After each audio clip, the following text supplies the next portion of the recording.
We're literally going down under to the other side of the world to team up with the finest to give you guys the best information possible. Jack Crucial, one of, if not the best, physio and strength specialists in the world. I'm so lucky to be collaborating and getting some of his insights and knowledge on the best way to generate power, perform the best to our body's capacity and gain more out the strength game to get a better advantage over our opponents. Me getting the pinnacle of my sport, I just want to pass on as much knowledge and value from the best in the world. Hopefully make your journey as a boxer as easy and injury-free as it can be. Can you actually develop punching power? How do you do this? What exercises do you do? What drills do you do? Today, that's exactly what we're going to cover. I'm Jack Crucial. I'm a physiotherapist and strength and conditioning coach that specializes in combat sports. And today we have a special collaboration with Stuart Hall. He's a former world champion boxer. So we're going to combine specific exercises in the gym with specific boxing drills, to then come up with a perfect plan to help you develop punching power. So to do this, we're going to go through 3 specific boxing drills, as well as 3 strength and conditioning principles that I suggest applying to your training if you're serious about developing punching power. There are 2 really important elements to consider when it comes to developing punching power. The first, which Stu is going to cover, is the technique of the strike. The second is having the physical capacity to deliver a powerful punch, which is what I'm going to be covering today. If you combine good technique with good physical attributes, yes, there's going to be athletes that are more predisposed to landing bigger blows. You look at Mike Tyson, if it was purely just a physical attribute, Tyson would have never trained and done hours and hours and hours of boxing training with Customato. You need to transfer that strength into technique, and Mike Tyson is a perfect example of an athlete that has done exactly that. When it comes to the anatomy of a power punch, a lot of people don't realize that it actually starts from your feet and your hips. If you look at the muscle groups around your hips, the glutes, some of the biggest muscle groups sit around your legs. So a lot of people think, oh, if I do more bench press, that's automatically going to make me a bigger power puncher. I would argue that if you work on your leg strength primarily, that is going to be the key cornerstone. Another important thing as well is the ability to rotate through your hips. If you can't rotate through your hips, you're not going to transfer the energy and the power and force production from those big muscles in your hips through the core, up through the shoulder rotation. Really, really important that you can rotate through your core and then rotate through the shoulder, and then the extension of the arm and the wrist and the knuckles contacting the object is that final piece of the puzzle. Now, the first important principle around power development is ability to produce as much force as possible. Force is a combination of mass times acceleration. The faster you can move the arm, combined with the mass behind that arm, the bigger your power punch. Now, that is why heavyweights who have a lot more mass are far more likely to knock out their opponents versus lighter weight divisions. When it comes to maximal force production, we want to work on our maximal strength. The best way to do this is through specific compound exercises. The reason why the squat, deadlift, and bench press are such good compound exercises is that we're using so many different muscle groups to produce force, and then that transfers into strength. Now, getting really strong at these lifts alone are not going to be a magic bullet fix. However, using this along with specific technical drills that Stu is going to cover is going to be the best way forward. So developing a very strong squat, a strong either trap bar or Romanian deadlift, as well as strong pressing and pulling variations, so a bench press and a pendlay row as an example, are really important exercises that you should be completing anywhere from the 1 to 8 repetition range, more likely to be 1 to 6 rep range, so that you're building that maximum strength. So now Stewie will give you an example of a power-specific heavy bag drill that you can then integrate into a training. The technique of my power hook. I've already done my little step. I'm in position now to throw the shot. And what I do is obviously a little bit of a dip on the way onto this left leg, and I just drive it up, a little bit of a dip in my legs, drive it through my quads, come back through, bring the hook round. It goes a little bit like this, and drive it, and I drive them hips through.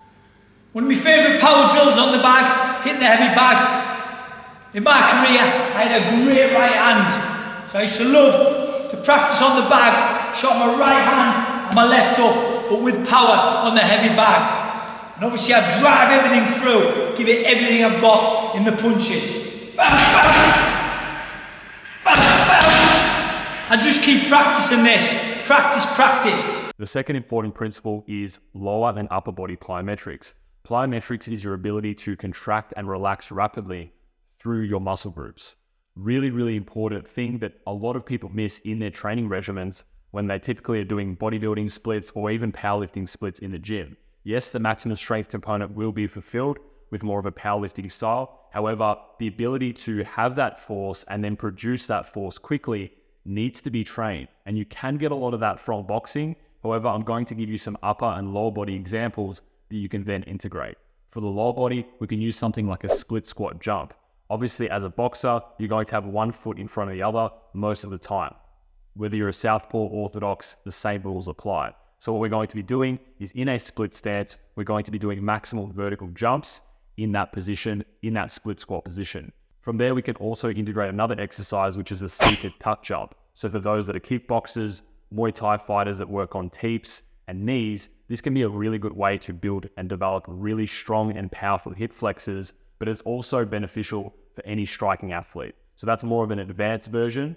And then for the upper body, we have two specific variations. The first one is a bench press plyometric using a bench. This is a lot nicer on the wrists and you're not doing it on the ground, so it's not as difficult and not as challenging of an exercise.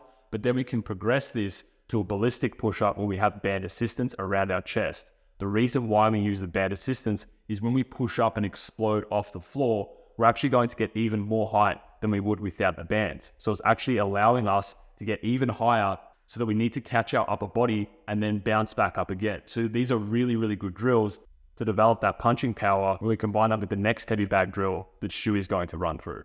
Another power drill I used to like to do was a right, left, right. A rear hand, jab, rear hand. In the boxing ring, I'd be moving around with that jab. So I'd always practice this right, left, right, but I'd practice it with power. I'd get in position and I'd just let it go with all I've got. And have my feet nice and set. My core, everything working. And now the final principle is working on core rotation. This is something that I've been spending the last 3 months obsessing over when I've been working through some of my clients' injuries through the spine.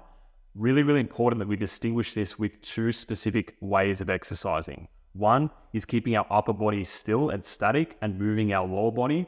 And the second is keeping our lower body static and moving through the upper body. This is going to give us different benefits. When we keep our upper body static, we're learning how to rotate through our pelvis and low back, which is a really important aspect when we combine that with hip rotation when we're throwing a strike.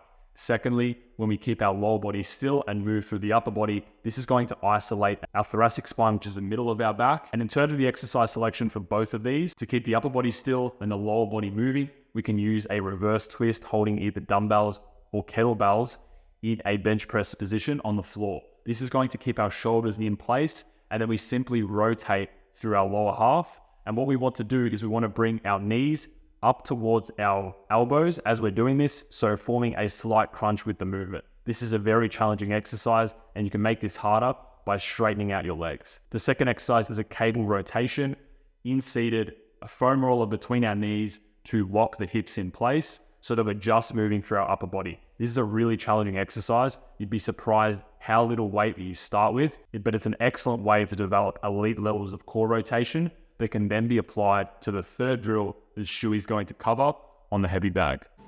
One of my favourite power combinations was the pop and then 2 bangs to the body. I used to always practice this. Because obviously I popped that up, the hands would come up straight away. So I just used to practice this all the time.